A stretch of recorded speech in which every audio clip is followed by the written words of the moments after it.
have a real conversation today about why it may be difficult for you, because I know it is for me, to find your personal style.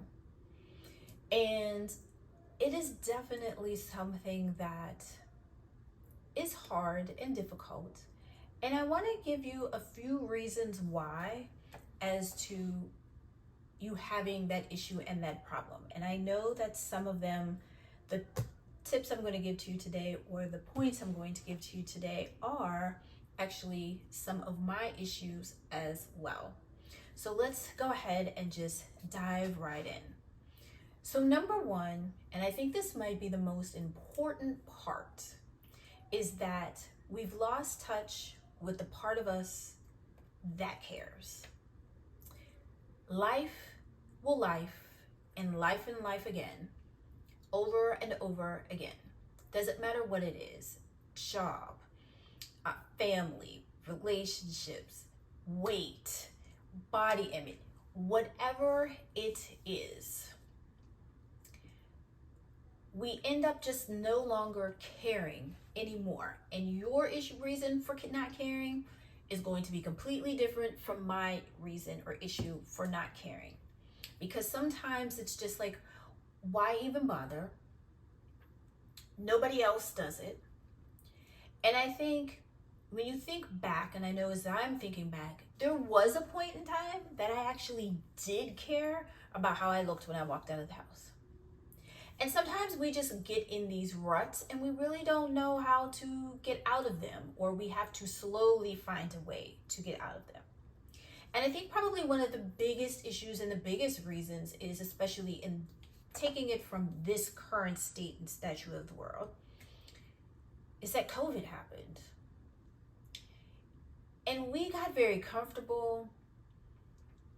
There was a lot going on in our lives, whether it was mentally, physically, emotionally, spiritually, whatever it was. There were things we were dealing with, things that people were unpacking that they might not have been able to unpack prior to being able to, as I like to call COVID, a rest period and a reset period for all of us, to where we could figure out, what it is that we wanted to do. But somewhere along those lines, we no longer bother or care, a part of us, about getting dressed.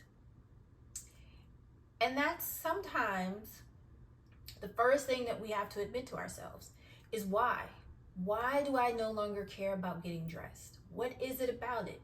How about it's really not that important sometimes, because we got other things going on.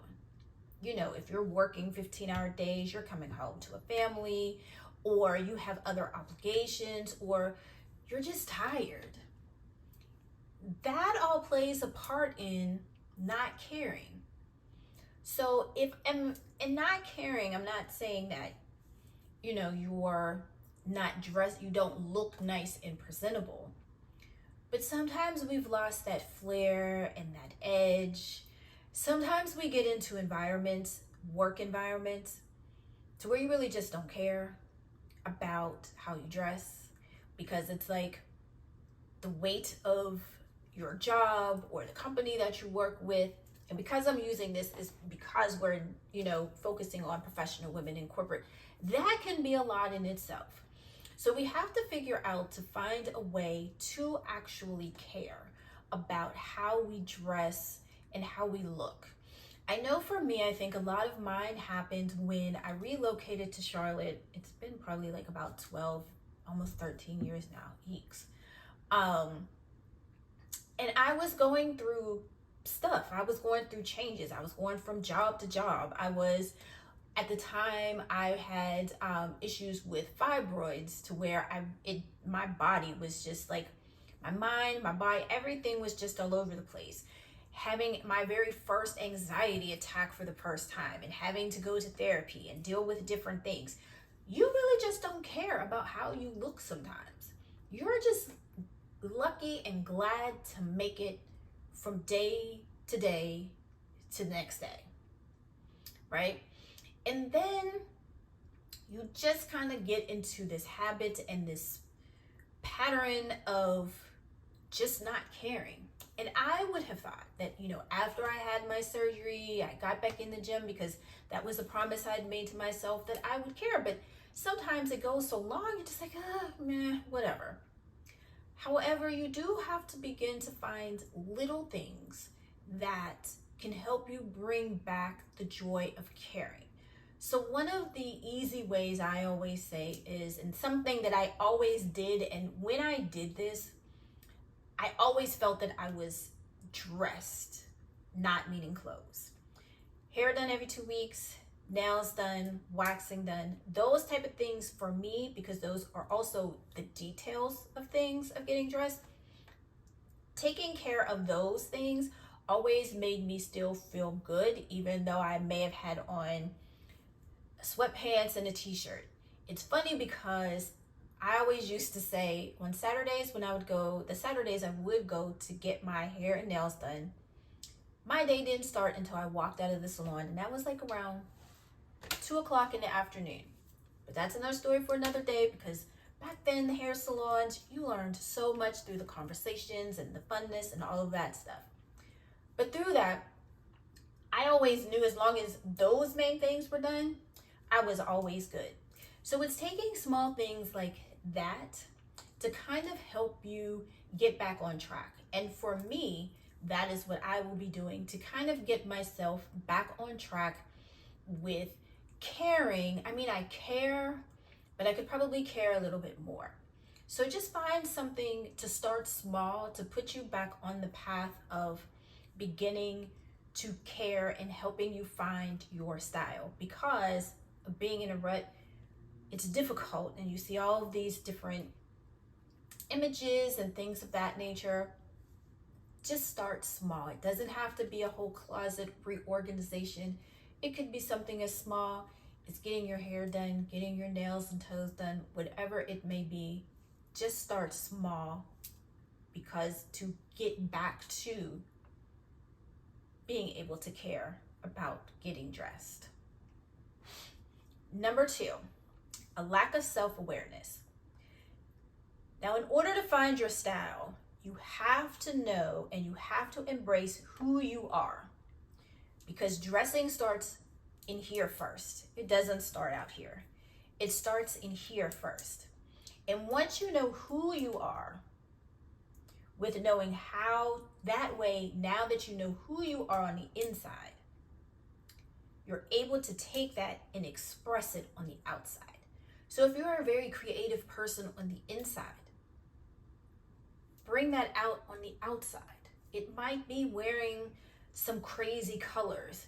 It might be, and I'm gonna tell you guys a little secret here, it might even be like changing like your hair color. Like there are some hair colors that I actually wanted to try, but one, my mom wouldn't let me, and two, my hair would probably fall out.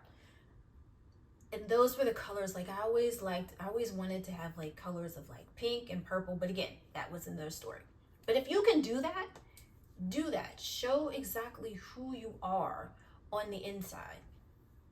If you are chic, do that. If you're friend, like whatever and who you are, and examining who you are on the inside, reflect that on the outside, because then it'll make it a little bit easier, and you'll be able to feel more comfortable in the clothes that you will wear.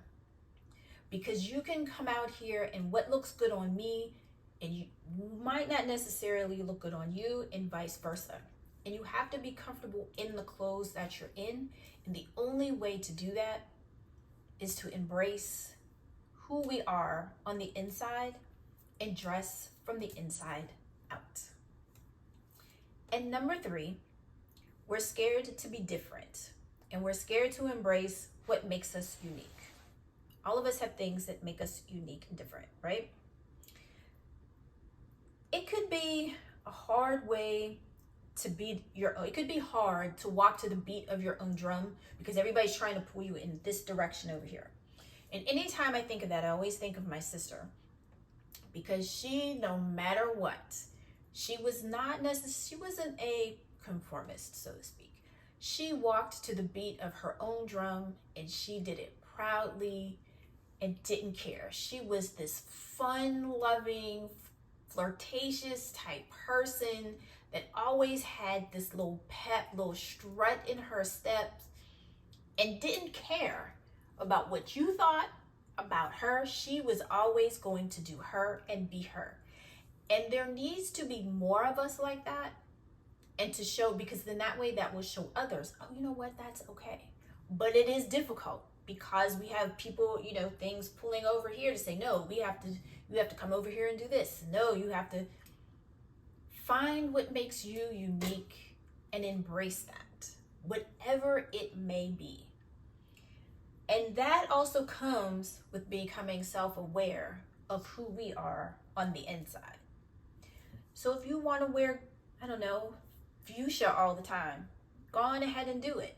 If you want to be unique with your eyewear, do that. If you want to be unique with your hairstyle, your jewelry, do that. It's okay. We have to become comfortable with all this. And I think all three of them, they all kind of play a part in how it is that we show up in the world. And if we are scared to be different, even if we lack a self-awareness of who we are, then guess what? We're going to lose and not really care about how we look. So they all kind of tie and flow together in some way, shape, or form. And what better way to do that is right now. So with that, finding our styles it can definitely be a challenge, because I am there. And I will actually finally will be documenting my journey. And I think that will make me unique. It will force me to care again and to embrace change and embrace something new. So if you haven't already subscribed, be sure to subscribe to my channel to get all of that, because that's all going to go down, and I'm going to show you how it's not going to happen overnight. It's going to be a process, going to have frustrations, and I'm just going to walk you through my journey, my process, so that it can help you tackle your style challenges as well. So with all of that being said, I hope you enjoyed today's video. And if you are ready to get started in a small way, of course, just to get you started just a little bit, I do have an essentials checklist in the bottom. I'm probably pronouncing it wrong, but I will put the correct name here on the screen. I have something, and it is called the Corporate Couture Essentials Checklist, just for you, that I made to help you at least start with getting the foundational pieces as you're working through the other things, because that is truly the building blocks of any style. And once you have those, I want you to start building on top of that. So again, I hope you enjoyed today's video. Stay healthy, stay safe, and I will talk to you guys in the next video. Bye guys.